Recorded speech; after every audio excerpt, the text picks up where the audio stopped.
Good morning. I'm Ann Voller. I'm the Vice President of Talent Acquisition for Macy's, Inc., and that means that I get to work with both of our brands. I work with Macy's and Bloomingdale's, and together we find great talent for the organization, whether it's executive recruiting or college recruiting, but we work with both of the brands, which is one of the wonderful things about my job. So this morning I have the honor of introducing Tony Spring to you. Tony graduated from Cornell University in 1987, and the students in the back, it's important you hear this, he went right into the executive development program in the White Plains store. He then moved on to various buying positions in the home furnishings area. From 1988 to 1987, he was a housewares manager, the cookware and cutlery buyer, the housewares group manager, DMM of housewares, and then co-senior vice president of home furnishings. In 1998, he became Executive Vice President of Marketing and added Bloomingdales.com, Bloomingdale's by Mail, and restaurants to his responsibilities in 2003. A year later, he became Senior Executive Vice President, responsible for marketing, Bloomingdale's Direct, and restaurants. In 2005, Tony became Senior Executive Vice President and Director of Stores, and in 2008, he was promoted to President and COO for Bloomingdale's. He lives in New York City with his wife and 2 children. I have had the pleasure of hearing Tony speak in the past, and I will say this to you, you're in for a treat. With that, Tony Spring.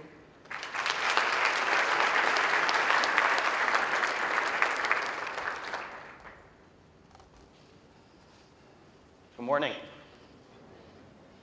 A pleasure to be here this morning. Rob and Anita's presentation was very cool. I got to go out and get myself some digital divas now. So right after the presentation, that's where I'm headed. I joked with our dinner companions last night that on the plane from LA, a gentleman next to me was lovely, but he turned to me and said, you know, you're going to love Tucson. I think you should think about retiring here. So I kind of grabbed my face. I said, it used to be carded just a few years ago. Now he's talking to me about retirement. So life goes quickly. Anyhow, let's go right into the presentation. I'm here today to talk to you a little bit about my favorite brand, Bloomingdale's. Inside the brown bag. Hard to imagine that this bag is only 40 years old, or 40 years old, probably the most iconic bag in our industry. When we first launched the bag, it didn't even have the Bloomingdale's logo, and yet remains kind of like Target's bullseye, one of the most iconic symbols we have of our business. As was mentioned in your introduction, I went to Cornell for hotel and restaurant management, and then I moved to Bloomingdale's and the excitement of New York City. And I wanted a career in hospitality, and I found one in retail. As was mentioned in my bio, I've had the opportunity to work in all areas of the organization, and I feel very privileged to have had that opportunity. So having worked in merchandise, having worked in marketing, having worked in our stores organization, and now having had the opportunity for the last few years to help lead our organization and provide strategic direction and help us continue to grow and prosper. Our history is, I think, quite exciting. We've been around for more than 140 years, founded in 1872 by 2 very talented and brothers who really could see beyond what was then a very simple shopping experience. And Joseph and Lyman and Bloomingdale's desired to create the Great East Side Bazaar. And they didn't want just any store. And frankly, their successors didn't want just any store. They wanted to create the ultimate retail experience. And the adage that I think was true then and is still true now that we follow, if you do something unique, if you create something interesting and unexpected, the customer's going to come. Our personality, I guess every brand has a personality. You hope the personality is unique, and I believe ours is uniquely Bloomingdale's. We use these 5 words to kind of guide the organization. It helps our merchants, our marketing department, our visual team, our design team. We want Bloomingdale's to be dynamic, bold, ever-changing. We want to be contemporary, of the moment, interesting pop culture, socially relevant. We want to be flirtatious. We want to push the envelope. We want to try to influence you, say things that you don't expect, try and connect with customers in an unexpected way. We want to be provocative. We want to try to also be playful. I think Bloomingdale's remains the only sophisticated brand that does things with a wink. We do things with a sense of humor and still with a sense of style. Starts, obviously, as a brand with having a focus on our core customer. And while I'd love Selena Gomez and Bradley Cooper to be shopping our store on a regular basis, I use them illustratively to try to help you distinguish between the customers who shop our stores. First is the young up-and-comers. And while mostly single and of money, this group of customers is like the digital divas. They are connected to fashion. They are highly interested in what's new and what's next. They are willing to spend to their means and beyond their means. They like fashion. They don't see shopping as a chore. Shopping is a hobby. And we love these customers. They're the core of our contemporary business. The affluent baby boomers have made it. They do well. They appreciate quality and style. They may not be first on every fashion trend, but they want to remain socially relevant. They appreciate what quality and style can do for them and also what it says about their social status. And finally, soccer moms and their families.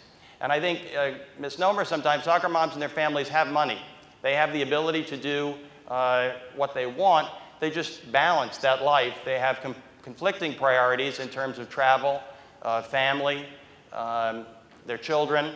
And so quality, practicality, time poverty become big challenges for this segment. And they're not going to shop as frequently, but when they do shop, they will spend. We are a store that I think is fortunate enough to attract both a local customer and an international customer. We, when I joined the company, had 15 stores. And today we have 33 stores in 12 major markets around the country. We have an international store. We had over 174 countries who shopped Bloomingdale's 59th Street last month alone. When you think about the international customer base and the out-of-area customer base, I don't really care whether people are shopping business or pleasure. A trip is not complete without some shopping. And so we have to have the most wanted names in order to make Bloomingdale's the destination of choice.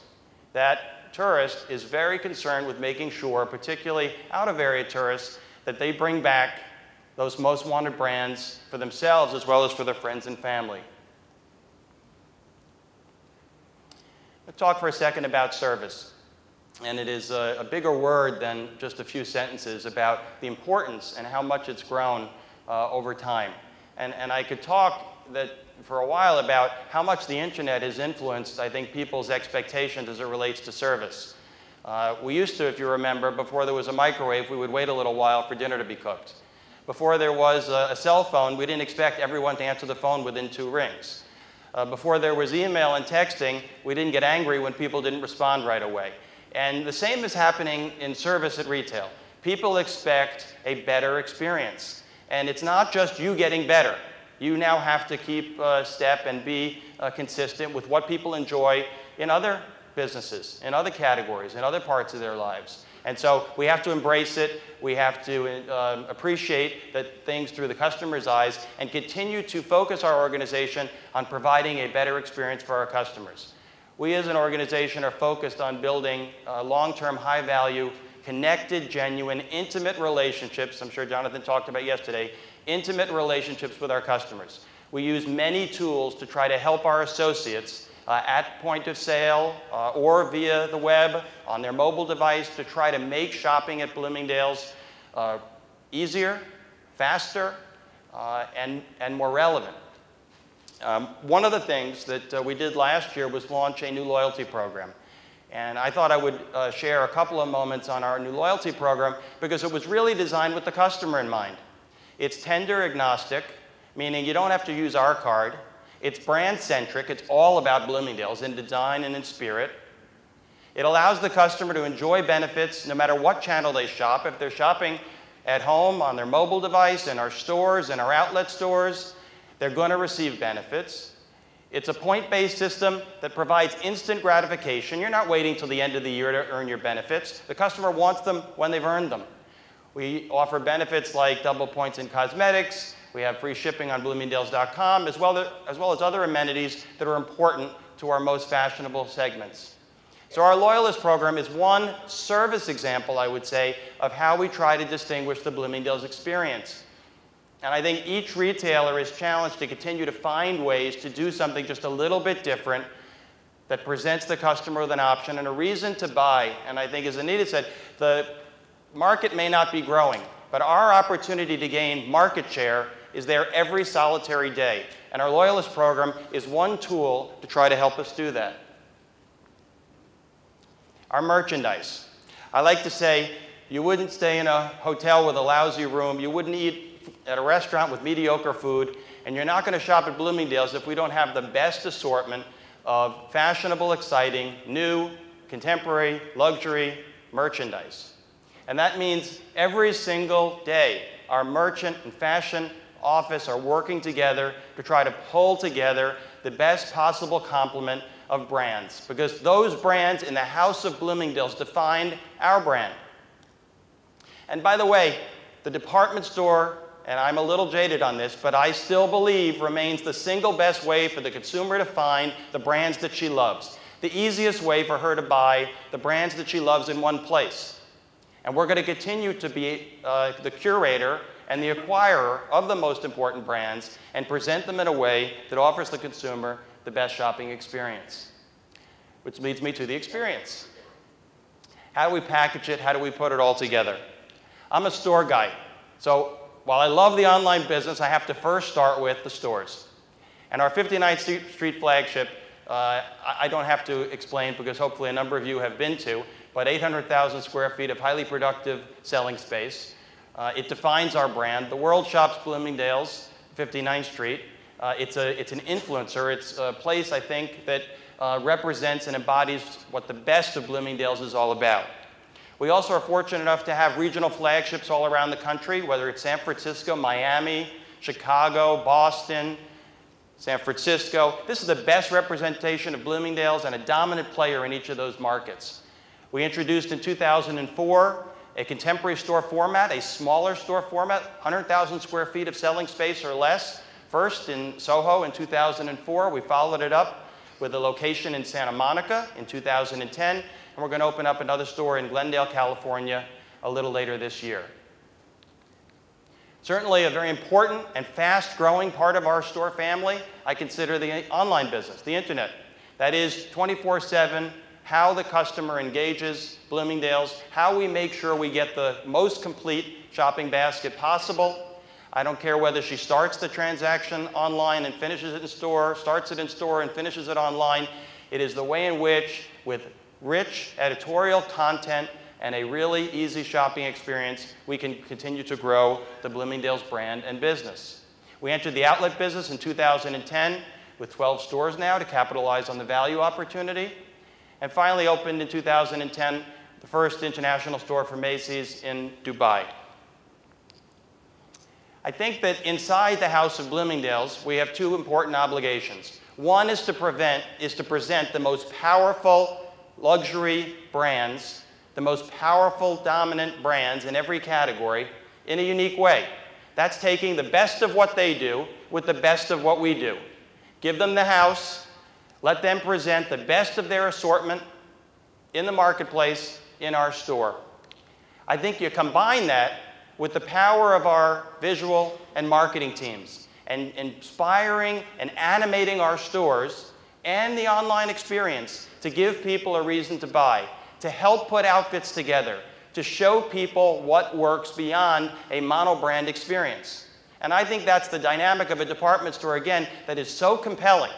On the one hand, I can find these powerful vendor presentations uniquely presented in a store like Bloomingdale's. And I can combine that with the opportunity to mix brands together. And I can watch what you do online, or on your microsite or in store in your mannequins, and you can teach me more about what to wear and how to wear it, and let me decide for myself, is that brand or is that trend right for me? Before there was social media, there were stores. And stores were where people congregated to have fun and to get together and to learn what was new. And we have to remind ourselves that that still is an obligation of the store, to create the experience and let people get together and have fun. Bloomingdale's was at the center of it. We invented the term retail as theater.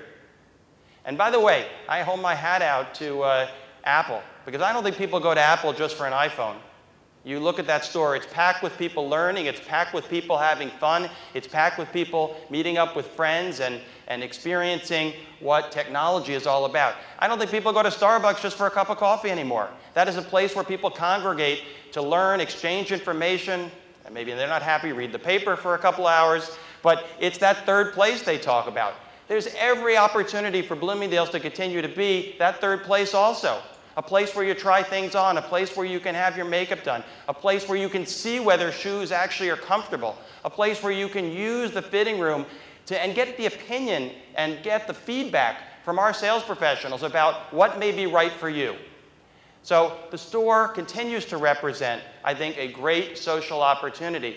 And our obligation is to continue to raise the bar on what retail as theater is all about. From the excitement of events to the importance of food, I think food continues to be a passion, and it's an important part of how we make Bloomingdale's more of a destination and increase the dwell time of customers when they shop in our store. In New York, we have a great partnership with David Burke with a couple of Quick Eats in our 59th Street store. We have Charlie Palmer, who's famous for his Michelin-rated Oriole restaurant, with two restaurants in our South Coast Plaza store in Orange County, California. Right next door is the On Key restaurant by the On family. They have the Crustacean restaurant in Beverly Hills and in San Francisco. We opened the first Magnolia Bakery inside a department store a couple of years ago. It's an exclusive partnership, a benefit that we enjoy with every one of our celebrity partners. When the burger craze began, we opened Flip in our 59th Street store. If you go to New York, go to Flip. It's an incredible burger, 5 types of fries. I promise you'll enjoy it.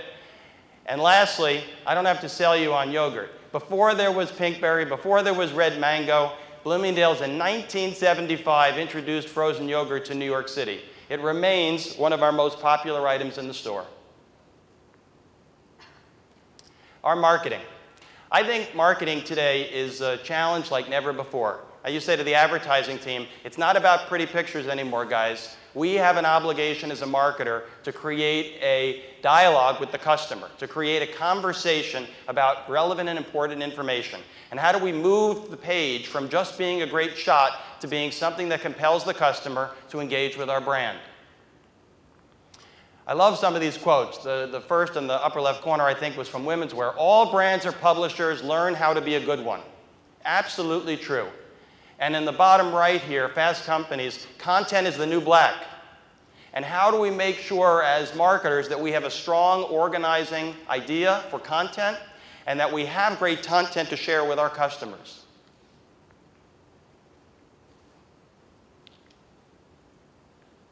Click. And sharing great content means having great content providers. And so I'm really proud of the work that our fashion office has done, getting out in front. And the fashion office has been a part of the retail dynamic for a long time. Every good store has a fashion office. We have really challenged our fashion office to move from being just the associate or assistant or partner to the buyer to being a better curator, to be an interviewer, to helping put the spotlight on the brands that we do business with. And so whether it's Jonathan Adler or Rachel Zoe, or whether it's Stacey Bendon or John Varvatos or Billy Reed or Oscar de la Renta, Alexis Bitar in jewelry, our obligation is to make sure that Bloomingdale's is in touch with the most important tastemakers and that we are taking that information and sharing that with our customers. Again, I think the presentation before me underscored even more the importance that we have of providing content for those socially connected folks so that they can share that information with other people and that we can create ambassadors for the brand Bloomingdale's and maybe even apostles for our business strategy.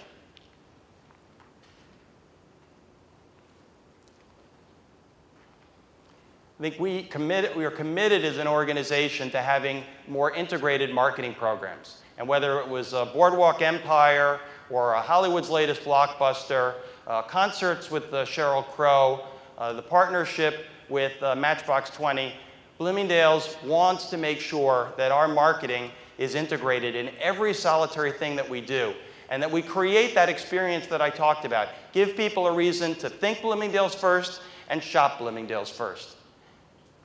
I guess Omni-channel is the new buzzword. Terry and I were chatting a couple of weeks ago and saying, I hope this word doesn't go away too quickly. We just started using it. We were using multi-channel, we moved to omni-channel, and whatever term we use to describe it, we're here to connect the customer to our brand. Whatever way she chooses to shop, I don't care where she shops as long as she chooses Bloomingdale's.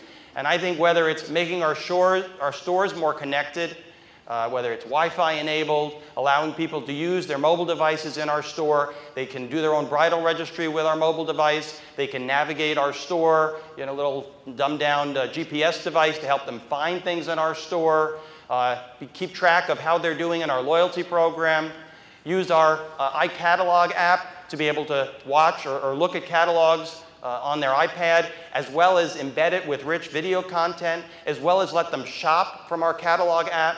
So everything that we're trying to do in the omni-channel space is leverage technology, incorporate humanity so that we continue to give a richer and more complete relationship-driven experience. What we don't want to do, I don't believe, is move the customer away from the associate, move the brand away from the customer, and let her have a self-purchasing experience. Because I think we then lose the opportunity to create the richness that is about the Bloomingdale's brand. This is our next marketing program that we just launched earlier this year. It's called the Social Calendar, and it's the way in which we are aggregating content on a monthly basis to share with the customer what is relevant, cool, of the moment and now. And every month we are doing it online and in-store, via mail, via social media, trying to remind customers what's important. Could be a national holiday, could be a designer birthday, could be a National Yogurt Day, which was shown on there. This happens to be the celebration of Chinese New Year. And a couple of years ago, we would have had a couple of items in red in a shop celebrating whatever a couple of years ago, Year of the Horse, this last year, the Year of the Snake. And this year, we attempted to try to bring it to life in every possible touch point. So you see as the video starts, we did it certainly in direct mail, and we did it in events, and we did it in public media, and we did interviews with the international press. And then we brought it to social media. And then, importantly, we brought it into stores, and we brought it into our windows. And we wanted to make sure we made events out of it. We wanted to make sure we had blogger connections, and we had blogger lunches, and tried to get them excited about how we were celebrating Chinese New Year. And you know what I found amazing? Chinese New Year became a national celebration for all of Bloomingdale's customers. We had people looking at, well, what's my sign? And boy, snakes are an interesting item to collect. And I wonder, what year I was born, what am I? And so how you take something that people may not expect, back to that unexpected, and make it more interesting, gives people a reason to connect with Bloomingdale's. The internal and the external, the yin and the yang. So I tell our teams we can control what happens inside our store. We can be focused on our strategy. We can lay out the pros, the cons, what may happen, the unexpected, try to have a backup plan, but what we control are the things that are a part of our strategy. And then you have the outside world, and either it's going to be headwind and you're going to have to adjust your strategy and make sure you're aware of those macroeconomic factors, or it may be tailwind, and it may be our strategy is going to be even better, and we need to invest more aggressively, and we need to take even more risk. But that is really a part of leadership's responsibility, to have a well-defined plan, your internal strategy, and be able to translate the external for your organization so you're able to navigate when things go right or things go wrong. Every company has their people programs, and it's trite to say how important people are, but I believe it, and certainly to the students in the audience, there is nothing more important than I do than connect with the youngest people in our organization and help them grow. Help them see the possibilities for a career in retail. I'm a poster child for this brand. 25 years, my passion for this brand continues, and a part of that comes from the newest members of our organization who help teach us. And I think the benefit of mentoring today is that you can be mentored up or down. And so I feel like I'm learning every solitary day from the people who join our organization. Finally, my brother-in-law went to school at, I guess, Arizona University, and they lived in Tucson for a little while. And I look up at the sky and I see a black sky. I see maybe a couple of stars. I couldn't even tell you what they are. I guess I know the North Star. But he's an astrophysicist. So, it's his job to connect the stars. And I joke, or my analogy is, that's what leaders do. We kind of connect the dots. We take great individual ideas, and we pull them together when we make good strategy. For over 140 years, Bloomingdale's has been at the center of what retailing is all about. And we have our catchphrase and our core principle of being like no other store in the world. And I think that respectfully represents what our history has been all about. But our future is based on what we do now. And so our obligation as an organization is to continue to invent, to continue to reinvent, to continue to try new things, and make sure that our best days are still to come. Thank you.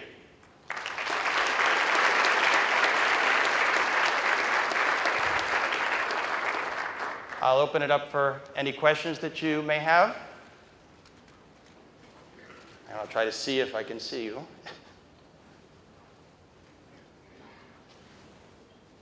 No? Couple? Okay. I had a question. Sure. First of all, I want to tell you that I am a loyalist. Thank you. I love the service I get with the, it's at your service, the manager. I shop the Old Orchard store, which is a mall in Skokie, Illinois. Wondered, since I'm in and out of the mall, what's your perspective of malls looking ahead? Obviously the future of the mall impacts the future of Bloomingdale's. Do you have a perspective on how we can make malls more exciting and bring more hospitality to the shopping environment in the malls? Sure. Look, I think malls are important, and obviously we have stores in a lot of malls, and we are challenging to our partners in the mall business to try to do just what we're talking about, which is to create a reason for people to go shopping, to create a reason for people to go to the mall. And whether today that's adding more multiplex theaters, or adding the latest restaurants, or adding interesting dry bars and nail bars, I mean, we all have this responsibility to take these venues and make them more interesting and socially relevant. And I think that obligation is ours as a department store, and it's certainly our mall partners, in order to create the traffic and give people a reason to go and connect and to socialize in those spaces. Good question. I had a question over here. Where are you? Here, right here. Oh, sorry.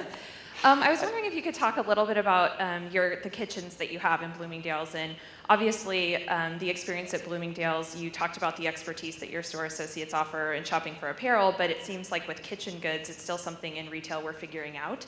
And you have a lot of square footage dedicated to these kitchens, and I think I had an amazing waffle there once, but I didn't end up buying the waffle pan that was being demoed, and I think sometimes I walk past and there's not a ton of activity, so I was wondering if you could talk to whether you're seeing bigger results from actually demoing products. It seems like something specialty's getting behind, specifically at Williams-Sonoma. They're building this huge demo cadence into their business.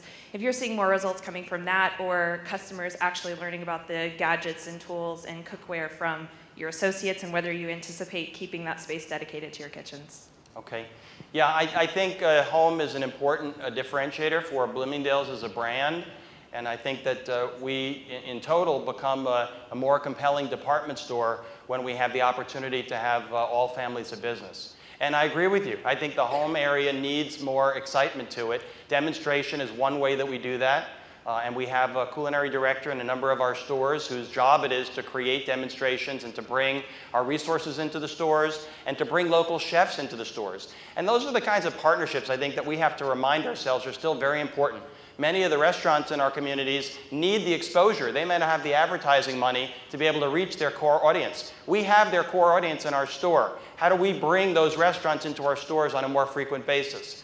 Another way that we're doing it is to try to engage the bridal registry. And so we're offering couples cooking classes as a part of signing up for the bridal registry. And again, whether we get 8 or 10 or 12 couples any given Saturday or Sunday, it's another opportunity to kind of showcase, let's not just register for a product that you like, let's pick things you love. Because we know as retailers, if you love it, you'll keep it. If you like it, it may come back. And finally, I would add, the industry has to continue to figure out what is next in home retailing. And I think that we've been a little too stuck in the past. And I don't think we have changed as quickly as the rest of fashion and other businesses have. And look, my heart is in home. I started in the home area. I was a cookware and cutlery buyer, and I believe, just as you described, we've got to be able to teach the customer and give them a reason. I used to joke, you need one knife and you need one pot, right? Essentially, boil water or cut. But we sell 50 knives and we sell 50 different pots and pans that are necessary to make you a chef, or to have the culinary experience be something that you truly enjoy, and to welcome people into your home and be able to share that experience. And when you think about how people's homes have changed, the dining room and the kitchen are kind of connected now because you want people to enjoy the experience inside your home. And we have those products to really help to create that experience. So we have to do more to make that happen. Other questions? Yes? Hi, Tony. You said something very provocative, among many provocative things today. But it was a reference to where customers' service expectations come from and how they may come from unexpected places. So it's my observation that a standard that can be experienced anywhere becomes expected everywhere. So who do you at Bloomingdale's keep an eye on when you try to decide what level, what approach to your customer service and experiences? So where do you get your cues from? Well, I'd like to say that we're open-minded and carefully evaluating as many touch points for the customer as possible. So we ask our associates and we ask our leadership team to really talk about their experiences in all forms of retail, whether I'm at Whole Foods or whether I'm in an Apple store, whether I'm at my dry cleaners or whether I'm at the local restaurant.